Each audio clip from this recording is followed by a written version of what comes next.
त्यामुळे काही विषय नाही.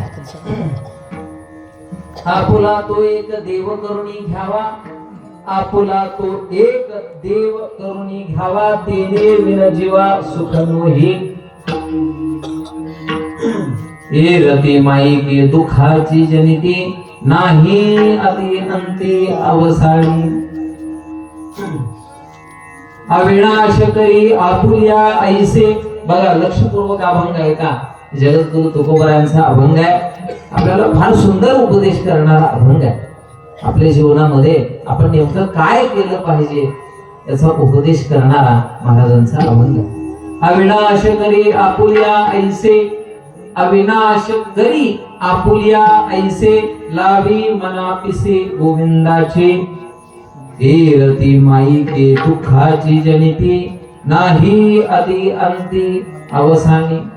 तुका म्हणे एका मरणेची सरे, तुका म्हणे एका मरणेची सरे, उत्तमची उरे कीर्ती मागे. ए रती माई के दुःखाची जनिती, नाही अति अंती अवसानी. एकदम लक्षपूर्वक कीर्तन आहे का. तुकाराम महाराज ह्या अभंगातून आपल्याला काय म्हणतायत आणि नेमकं आता आपण ज्या परिस्थितीत आहोत तिथून परमात्मा आपला किती लांब आहे हे आपल्याला ह्या अभंगातून कळणार आहे. प्रत्येकाला त्या देवापर्यंत जायचंय.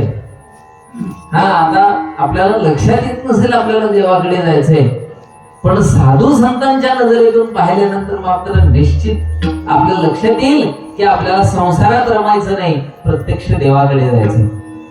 हे सगळे कीर्तन प्रवचन आणि ही सगळी साधना, हा सप्ताह असेल, ज्ञानेश्वरी वाचन असेल, हे जे सगळ्याच्या सगळ्या तीर्थयात्रा, देवाची पूजा, पंढरीची वारी, हे सगळ्याच्या सगळं कशा करतात, संसारामध्ये प्रपंचामध्ये यश यावं म्हणून नाही.